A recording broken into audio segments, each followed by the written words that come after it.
नमस्कार. संजय गांधी निराधार योजना तसेच श्रावणबाळ निराधार योजनेच्या सर्व लाभार्थ्यांसाठी अत्यंत महत्त्वाची माहिती आज आपण घेऊन आलेलो आहोत. या आधीच्या व्हिडिओमध्ये आपण डिसेंबर महिन्याचे पैसे तुम्हाला किती तारखेला मिळणार आहे याविषयीची सविस्तर माहिती सांगितली होती, परंतु ती काही लाभार्थ्यांना माहिती कळालेली नाही आणि त्यामुळे ज्या लाभार्थ्यांना लगेच व्हिडिओला बंद करायचे आहे, स्किप करायचे आहे, अशा लाभार्थ्यांसाठी मी त्या व्हिडिओमधली तारीख पुन्हा एकदा सांगून देतो. त्यानंतर तुम्ही व्हिडिओला स्किप करू शकता.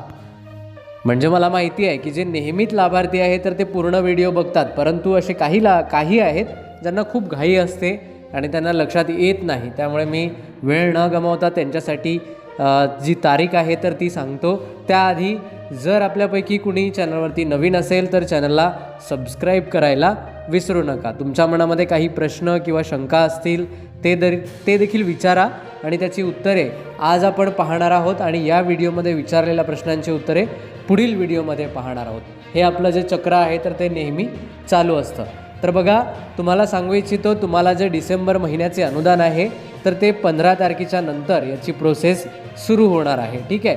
सध्याला बघायला गेलं तर आज देखील काही प्रमाणात तालुक्यांच्या ठिकाणी लाभार्थ्यांचे KYC आणि जे काही अपडेशन आहे त्याचं काम चालू झालेलं आहे. तर आज देखील काही तालुक्यांमध्ये महाराष्ट्रात आम्ही माहिती घेतली असता काम चालू आहे. ठीक आहे. आता 15 तारखेला तुम्हाला पैसे येणार का? तर नाही. 15 तारखेच्या नंतर ती प्रोसेस सुरू होईल आणि 20 ते 21 तारखेला तुमच्या खात्यात अनुदान येईल. ठीक आहे. तर अशा प्रकारे ही प्रोसेस राहणार आहेत. तर ज्या लाभार्थ्यांना खूप घाई आहे आणि लवकर व्हिडिओला स्किप करायचं आहे तर ते जाऊ शकतात. ठीक आहे. आता इतर सर्व लाभार्थ्यांसाठी आपण माहिती पाहूया. आता बघा, तुम्ही विचारलेल्या प्रश्नांची उत्तरे आपण आता जाणून घेऊया आणि त्यानंतर जे आहे तर ते अजून काही राहिलेले मुद्दे आपण त्यावर देखील चर्चा करूया. ठीक आहे. तर आजचा पहिला प्रश्न आपण घेऊया. याआधी जो व्हिडिओ अपलोड केलेला होता त्यामध्ये आलेले हे प्रश्न आहेत. सर, नेमकी KYC कशी करायची? UDIDची का? UDIDची का? म्हणजे UDIDची KYC करायची का, असा त्यांचा प्रश्न आहे. पूनम देशमुख हे आपल्याला विचारतात. तर पूनमजी, तुम्हाला सांगू इच्छितो, UDIDची तर KYC करणं बंधनकारक आहेच. जर तुम्ही दिव्यांग असाल तर UDID कार्ड हे आधार कार्डशी संलग्न करणं कंपल्सरी आहे, ते तुम्हाला करावंच लागेल. परंतु त्या व्यतिरिक्त तुमचं आधार कार्ड, बँक पासबुक एकमेकाशी लिंक असणं गरजेचं आहे आणि तालुक्याच्या ठिकाणी जे पोर्टल आहे, म्हणजे जे सामाजिक न्याय विभागाचं जे पोर्टल आहे तर त्याला देखील KYC करायची असल्यास, म्हणजे जर तुम्हाला सांगत असेल तालुक्याच्या ठिकाणी तर तिथे देखील KYC करून घ्या. ते लोक जर तुम्हाला म्हणत असतील की हो KYC करावी लागेल तर त्यांच्या मनाने, म्हणजे ते जी प्रोसेस करतील त्यांना ती करू द्या. त्यांना मी केलेली आहे KYC, माझं हे झालेलं आहे असं सांगू नका. ठीक आहे. त्यांना वाटेल की यांचं झालेलं आहे, मग तुम्ही त्या योजनेतून सुटून जाल आणि परत तुम्हाला पैसे येणार नाही. त्यामुळे तुम्ही तर UDIDची स्वतः KYC करू शकता, परंतु तालुक्याच्या ठिकाणी जे प्रोसेस ती लोक करू इच्छितात तर ती त्यांना करू द्या. ठीक आहे. तर पूनमजी, आशा करतो तुमच्या प्रश्नाचं उत्तर तुम्हाला मिळालं असेल. दुसरा प्रश्न देखील देशमुख यांचाच आहे. अनुराधा देशमुख यांचा प्रश्न आहे. सर, श्रावणबाळ योजनेचे पैसे कधी येणार? आज 11 डिसेंबर आहे तरी देखील पैसे आलेले नाही.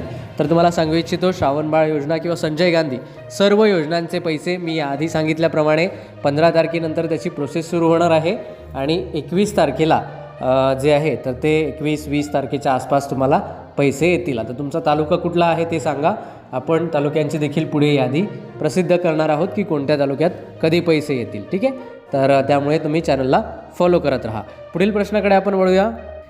गाझे यांचा पुढील प्रश्न आहे. ते म्हणतात, सर, माझे पैसे जुलैपासून आलेले नाही. तर जुलैपासून जर तुम्हाला पैसे आलेले नाही तर बरोबर आहे.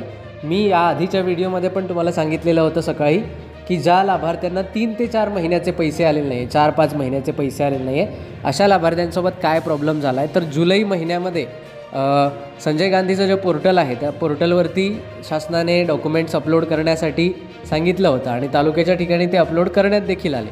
परंतु काही लाभार्थ्यांचे काही नाव चुकीचं असल्यामुळे, आधार कार्डवरती जन्मतारीख चुकीची असल्यामुळे किंवा काहीतरी छोट्या छोट्या प्रॉब्लेममुळे ते काय झालं, डेटा जो आहे तर तो मॅच झाला नाही योजनेच्या डॉक्युमेंट्समध्ये. म्हणजे जेव्हा तुम्ही योजना केलेली होती किंवा तुमच्या ज्या फाईल्स असतील तालुक्यामध्ये त्यामध्ये आणि तुमच्या आत्ताच्या डिटेल्समध्ये, तर त्यामुळे काय झालं, ते पोर्टलवर डेटा मॅच न झाल्यामुळे तो डेटा तसाच राहिला आणि त्यामुळे तुमचं नाव वेबसाईटवरती जे आहे तर ते अपलोड करण्यात आलेलं नाही आणि त्या कारणामुळे तुम्हाला जुलै या महिन्यापासून पैसे आलेले नाही.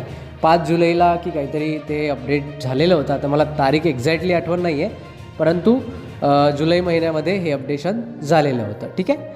तर आता तुम्हाला काय करावं लागेल, तर तुम्ही तो डेटा अपलोड करायला सांगा आणि त्यानंतर तुम्हाला पैसे येतील. ठीक आहे. आता तो डेटा कसा अपलोड करायला सांगायचा, तर त्यांना एकदा आठवण काढून द्या की सर मागे सर्व लोकांचे जे आहे तर ते वेबसाईटवरती डॉक्युमेंट्स अपलोड केले गेले होते आणि तेव्हा कदाचित माझं डॉक्युमेंट्स काही चुकीच्या कारणामुळे किंवा काही चूक झाल्यामुळे राहिलेलं आहे. तर कृपया मला ती चूक सांगा की मी सुधारू शकेल. म्हणजे माझ्या नावामध्ये चूक आहे का, काय आहे ना. आणि ती चूक जी आहे तर ती दुरुस्त केल्यानंतर तुम्ही तुमचा डेटा अपलोड करू शकता. तुम्ही स्वतः न करता तालुक्याच्या ठिकाणाहून अपलोड करण्याचा ऑप्शन डेस्क नंबर A याच्याकडे अवेलेबल होईल. ठीक आहे. तर पुढील प्रश्न आणि बऱ्याच प्रतिक्रिया तब्येतीची काळजी घ्यावी याविषयी देखील आलेल्या आहेत. त्यांचे देखील खूप मनापासून आभार. निश्चितच तब्येतीची काळजी घेऊन जे आहे तर ते तुमच्यापर्यंत माहिती आपण पोहोचवत असतो. पुढील प्रश्नांकडे आपण वळूया. पुढील जो प्रश्न आहे, ध्यानराज असं त्यांच्या प्रोफाईलचं नाव आहे आणि ते विचारतात, सर मला 1500 रुपये मिळाले आणि नोव्हेंबरचे पैसे मिळाले नाही. तर समजला तुमचा प्रश्न आणि त्याचे कारण देखील पुढील प्रमाणे आहे. तुमचे जे आहे तर ते ऑथेंटिकेशन झालेले नाही, त्या कारणामुळे तुमचे पैसे थांबवण्यात आलेले आहे. असं मी न सांगता सरकार असं म्हणतं आहे की ज्या लोकांना नोव्हेंबरचे पैसे आलेले नाही तर त्यांचं ऑथेंटिकेशन थांबलेलं आहे, म्हणजे झालेलं नाही, असं त्यांनी कारण सरकारने दिलेलं आहे. आणि त्यासाठी तालुक्यांच्या ठिकाणी तुम्हाला माहिती आहे की देवेंद्रजी फडणवीस यांनी आत्ताच याच्यामध्ये सांगितलं आहे अधिवेशनामध्ये की आम्ही सर्व तालुक्यांना आदेश दिलेले आहे की ज्या ज्या लोकांचं KYC ऑथेंटिकेशन थांबलेलं आहे अशा लोकांचं करून घेण्यात यावं अशी माहिती त्यांनी दिलेली आहे. तर सरकारच्या मते तुम्हाला 1500 रुपये आलेले आहे आणि नोव्हेंबरचे आलेले नाही. त्याचं कारण तुमची KYC पूर्ण झालेली नाही. ठीक आहे. त्यामुळे तुम्ही तालुक्याच्या ठिकाणी जाऊन KYC करून घेणं बंधनकारक आहे. तर आशा करतो तुमच्या प्रश्नाचं उत्तर तुम्हाला मिळालं असेल. पुढील प्रश्न आहे, मला अनुदान भेटत नाही आहे सर. मनिधा पोटके असं त्यांचं काहीतरी नाव आहे. तर अनुदान का मिळत नाही आहे सविस्तर प्रश्न विचारा. त्यानंतर तुम्हाला म्हणजे तुम्हाला कुठली योजना आहे, कधीपासून अनुदान मिळत नाही आहे, कुठला गाव तालुका काय आहे ते माहिती सांगा, जेणेकरून आम्ही मदत करू शकू. पुढील प्रश्न देखील महत्त्वाचा आहे, सर ऑक्टोंबर महिन्याचे 1000 पेन्शन कधीपर्यंत मिळेल व डिसेंबर महिन्याचे पेन्शन कधीपर्यंत जमा होईल सर, कोल्हापूर जिल्ह्यामध्ये कृपया कळवा. तर बघा, ऑक्टोंबर महिन्याचे 1000 पेन्शन म्हणजे मला वाटतं तुम्ही राहिलेले 1000 रुपये याविषयी बोलत असाल. त्याविषयी मी तुम्हाला माहिती सांगतो सुरुवातीला. तर राहिलेले जे 1000 रुपये आहेत तर त्याविषयी सरकार बोलायला काही तयार नाही. ते मिळेल की नाही याविषयी आत्ताच मी माहिती सांगू शकत नाही. त्यामुळे राहिलेल्या 1000 रुपयाचा विचार करू नका. जर तुमचे 1500 रुपये राहिलेले असेल, पूर्ण पैसे मिळालेले नसतील तुम्हाला, तर त्यावरती काहीतरी होईल. परंतु जर राहिलेले 1000 रुपये आहे तर त्याविषयी आपण पुढे माहिती बघूया. म्हणजे त्याविषयी काही अपडेट आहे का, त्या सरकार काही करतं आहे का याविषयीची माहिती मी पुढे सांगेल तुम्हाला. तर डिसेंबरचे पैसे जसं तुम्ही म्हटलं चालू महिन्याचे पैसे मी सांगितलेलं आहे. 15 तारखेपासून प्रोसेस सुरू होणार आहे. 21 तारखेपर्यंत लाभार्थ्यांच्या खात्यावरती अनुदान जमा होईल. ही एक सर्वसाधारण तारीख आहे. आता प्रत्येक तालुक्यात कधी पैसे येईल, जिल्ह्यात कधी येईल याची माहिती आपण पुढे पाहणार आहोत. त्याच्या याद्या देखील आमच्याकडे जमा झालेल्या आहे, संभाव्य याद्या आहेत आणि त्यानुसार आपण तुम्हाला माहिती सांगणार आहोत. ठीक आहे. तर आशा करतो तुमच्या प्रश्नाचं उत्तर जे आहे तर ते मिळालेलं असेल. ठीक आहे. पुढील प्रश्न, शोभा संपत गायकवाड, 10 महिने झाले सर पैसे आले नाही. खूप खेदाची बाब आहे की तुम्हाला 10 महिन्यांपासून पैसे आले नाही. परंतु तुम्हाला मी हा एक छोटासा प्रश्न विचारतो, तुम्ही आपला व्हिडिओ पहिल्यांदाच बघत आहात का? कारण जे जनता, जी पब्लिक आपला व्हिडिओ बऱ्याच दिवसापासून बघतात त्यापैकी आपण नाही आहात, आपण नवीन श्रोता आहात असं मला वाटतं. तर तुम्हाला 10 महिन्यांपासून पैसे आले नाही म्हणजे आता DBTला जवळजवळ 10 महिने झालेले, म्हणजे जेव्हापासून DBT प्रणाली चालू झाली तेव्हापासून आता पैसे आलेले नाही असा अंदाज एकंदरीत दिसतोय. जानेवारीपासून तुम्हाला पैसे आलेले नसेल. ठीक आहे. तर याची कारणं पुढीलप्रमाणे आहेत की तुमचं DBT अकाउंट ॲक्टिवेट नाही आहे. DBT कशी ॲक्टिवेट करायची, काय करायची याचे बरेच व्हिडिओ आपल्या चॅनलवरती तुम्हाला मिळेल. तर ते तुम्ही एकदा पाहून कसं करायचं ते बघून घ्या. त्याचबरोबर तुमचे खाते NPCIला लिंक असणे गरजेचे आहे. तर NPCIला देखील तुमचं खातं लिंक करून घ्या. तुमचं अकाउंट हे नॅशनल बँकेमध्ये असलं तर योग्य राहील. गरजेचे आहे म्हणणार नाही मी किंवा मॅन्डेटरी आहे असं म्हणणार नाही, परंतु जर राष्ट्रीयकृत म्हणजे जे नॅशनलाइज बँक आहेत, SBI झालं, त्यानंतर ज्या मोठमोठ्या बँका आहेत अशा बँकांमध्ये जर तुमचं खातं असेल तर ती तुम्हाला अडचण येणार नाही.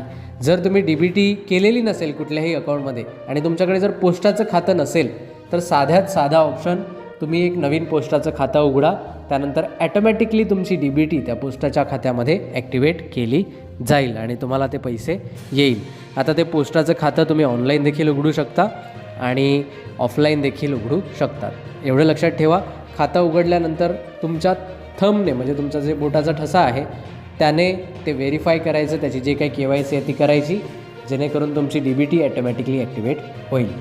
तर आशा करतो तुमच्या ज्या प्रश्नाचं उत्तर आहे गायकवाड मॅडम तुम्हाला ते मिळालेलं असेल. ठीक आहे, तर या सर्व गोष्टी फॉलो करा. अशा प्रकारे बऱ्याच लाभार्थ्यांच्या प्रश्नांची उत्तरे आपण देण्याचा पुरेपूर प्रयत्न जो आहे तर तो केलेला आहे.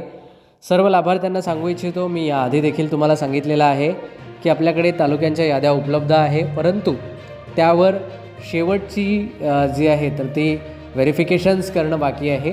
म्हणजे बऱ्याचदा काय होतं की तालुक्यांची तारीख देखील बदलत असते, त्यांच्याकडून देखील वेगवेगळी माहिती उपलब्ध होते. तर ती एकदा व्हेरीफाय करून आपण तालुक्यांच्या याद्या ज्या आहेत त्या तुमच्यापर्यंत पोहोचवणार आहोत व्हिडिओच्या माध्यमातून.